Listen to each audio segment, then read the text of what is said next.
बघा, 2 अधिक वर्गमुळात 2 अधिक 1 छेदस्थानी वर्गमुळात 2 अधिक 2 अधिक 1 छेदस्थानी वर्गमुळात 2 वजा 2 बराबर किती ही पदावली कशी सोडायची सर? अशा पद्धतीच्या अनेक संभाव्य प्रश्नांचा सराव करायचा असेल लेकरांनो, खरंच तुम्ही कुठली स्पर्धा परीक्षा देत असाल हिताची गोष्ट, चॅनल सबस्क्राईब करा आणि एक कॉमेंट करा, सर मला प्रश्न हवेत, आणि मोफत मिळवा. स्पर्धा परीक्षेमध्ये विचारल्या जाणाऱ्या प्रत्येक घटकावरील हजारो प्रश्न सरावासाठी अजिबात तुम्हाला कुठल्या पुस्तकाची गरज उरणार नाही, हा विश्वास तुम्हाला देतो. तुम्ही माझ्या कॉम्पिटेटिव्ह एक्झाम ग्रुपमध्ये सुद्धा सहभागी होऊ शकता. तिथं तुम्हाला अशा पद्धतीच्या अनलिमिटेड प्रश्नांचा सराव करता येईल. लक्षात घ्या. तर हा प्रश्नामध्ये वर्गमुळावर आधारित सुद्धा आहे प्रश्न, अपूर्णांक या घटकावर आधारित सुद्धा आहे. मग हा प्रश्न सोडवत असताना लक्षात घ्यायच्या गोष्टी अशा, लेकरांनो, हे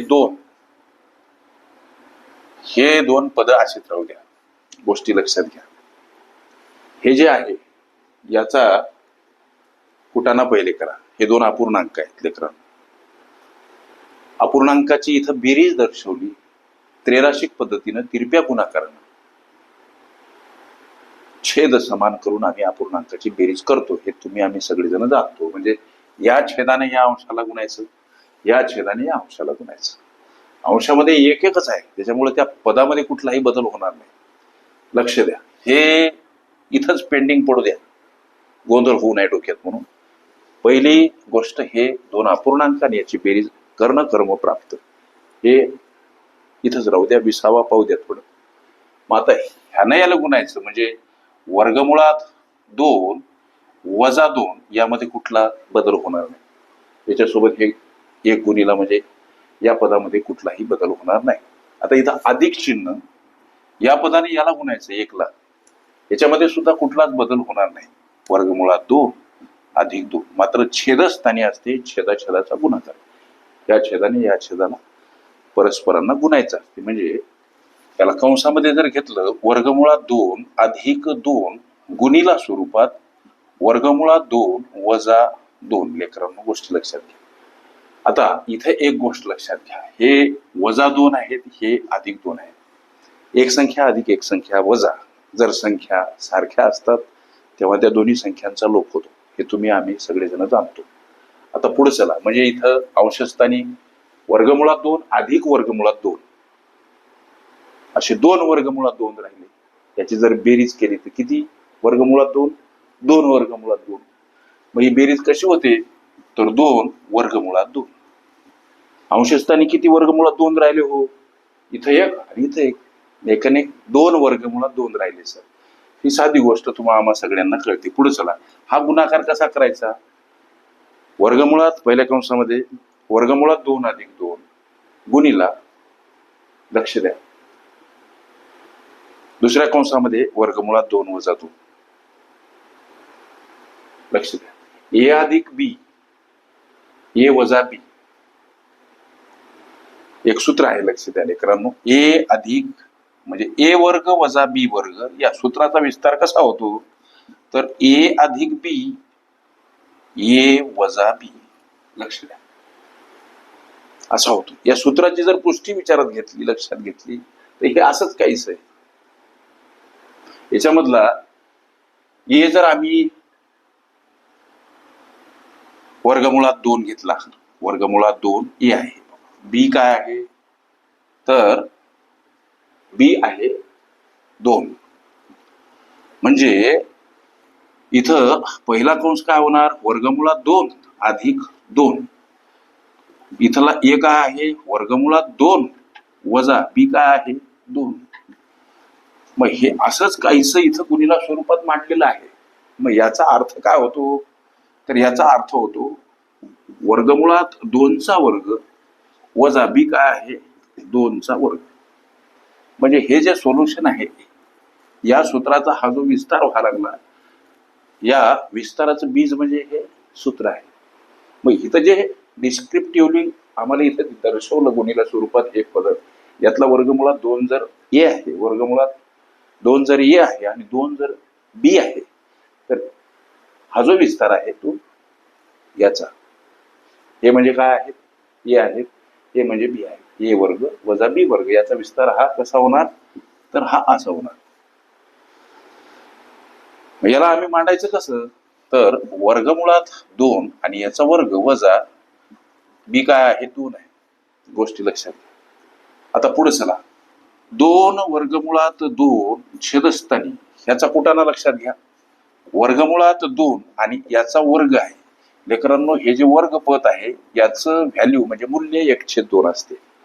मग हे वर्गपद घालवायचं म्हणजे 2चा घात 1/2 अशी मांडणी करावी लागते. याच्यासोबत याचा घात घ्यावा लागतो. मग इथं 2ला हे 2 खलास झाले, लक्षात घ्या. याची जर मांडणी, हे तुम्हाला डायरेक्ट केलं म्हणून कळालं नसेल तर एक थोडस लेंदी करतो, वेळ लागेल एका मिनिटाचा, लक्षात घ्या. हे वर्गमुळाचं चिन्ह घालवायचं सर. वर्गमुळाचं व्हॅल्यू 1/2 असतो. मग आता कंसामध्ये 2चा घात 1/2 वर्गमुळाचं चिन्ह चाललं गेलं आणि आता याचा हा वर्ग आहे. तुम्ही एक सूत्र अभ्यासलं, जसं कंसामध्ये याचा घात यम आणि त्या कंसाचा घात यन असेल, तर याचा या सूत्राचा विस्तार कसा होतो, याचा घात यम आणि यन, म्हणजे या घातामध्ये गुणाकार असतो. असंच काहीसं हे झालं. मग 2चा घात 1/2 त्याच्यासोबत हा घात गुणीला घ्यावा लागतो. हे 2ला 2 खलास होतात. आता काय उरलं, तर 2चा घात 1 उरला. याचा अर्थ 2चा घात 1 म्हणजेच 2. हे याचा कुटाणा. म्हणजे याचं काय काय झालं, तर हे 2 उत्तर निघलं. कसं निघलं हे तुम्हाला इथं डिस्क्रिप्टिव्हली सांगितलं मी. मग याचं कुटाणा 2 वजा हे 2 वर्ग म्हणजे काय, तर 4. हे आपलं इथं राहिलं बरं का. पुढे चला, ही आपण फक्त अपूर्णांकाची बेरीज करत आहोत लेकरांनो. पुढे चला, 2 वर्गमुळात 2. आता हे छेदस्थानी 2 वजा 4, एक संख्या अधिक एक संख्या वजा, तेव्हा मोठ्या संख्येतून लहान संख्या वजा करा आणि उत्तरासमोर मोठ्या संख्येच्या समोर असलेलं चिन्ह द्या. म्हणजे याची गोळा बेरीज काय हो, वजा 2. आता लेकरांनो हा भाग कसा जाईल, लक्ष द्या. या 2ला हे 2 खलास होतील. मग इथं उरलं काय, तर वजा वर्गमुळात 2 हे झालं या अपूर्णांकाची गोळा बेरीज करून आलेलं उत्तर. आता राहिलेले हे रामकृष्ण हरी राहिले. आता याचा कुटाणा करायचा, कसा करायचा, हे तुमच्या इकडे घ्या लागलो बरं का. आता हे 20वा पावलेले हे 2 पद, खरं तर हे इथं इथं इथं इथं इथं असे मांडावे लागतात, है ना. मग आता इथे डायरेक्ट येतो. आता हे लक्ष द्या, 2 आपलं हे उर्वरित गणित, 2 अधिक स्वरूपात वर्गमुळात 2 आणि हा जो कुटाणा आला तो कसा आला, हे समोरचा जो अपूर्णांक आहे ना, याचा कुटाणा कसा केला, वजा 2 आला. मात्र हे अधिक चिन्ह आहे, इथं मांडा हे अधिक चिन्ह. एक चिन्हांकी संख्या जर लागून आली असेल तर ती चिन्हांकी संख्या कंसामध्ये बंदिस्त करा, असा गणितीय गुणधर्म. म्हणजे वजा वर्गमुळात 2 ही अपूर्णांकाची काय आली, गोळा बेरीज. मग आता 2 अधिक वर्गमुळात 2 अधिक वजा वजा वर्गमुळात 2 हे याचं कॅल्क्युलेशन. आता इथं अधिक वर्गमुळात 2 वजा वर्गमुळात 2, एक संख्या अधिक एक संख्या वजा. दोन्ही संख्या किंवा पद जेव्हा समान असतात तेव्हा त्या दोन्हीही पदांचा संख्यांचा लोप होत असतो. तुम्ही आम्ही सगळेजण जाणतो. म्हणजे इथं उरलं काय हो, 2. हे तुमच्या प्रश्नाचं ॲक्युरेट आन्सर. ही जी पदावली आहे याचं उत्तर काय, तर 2. अशा पद्धतीच्या अनेक संभाव्य प्रश्नांचा लेकरांना सराव करायचा असेल, खरंच तुम्ही कुठलीही स्पर्धा परीक्षा देत असाल, अवश्य चॅनल सबस्क्राईब करा. हिताची गोष्ट एक कॉमेंट करा, सर मला प्रश्न हवेत, आणि मोफत मिळवा. स्पर्धा परीक्षेमध्ये विचारल्या जाणाऱ्या प्रत्येक घटकावरील हजारो प्रश्न सरावासाठी तुम्हाला कुठल्या पुस्तकाची अजिबात गरज पुरणार नाही.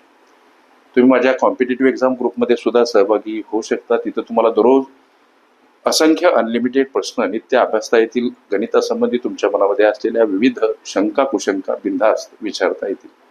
ओके. वर्गमूळ, घनमूळ, वर्गमुळावरील उदाहरणे, घनमुळावरील उदाहरणे, अपूर्णांक ह्या माझ्या प्लेलिस्ट अवश्य बघा. त्यामध्ये विविध स्पर्धकांनी विविध अंगांनी विचारल्या संभाव्य अशा असंख्य प्रश्नांचा सराव तुम्हाला करता येईल.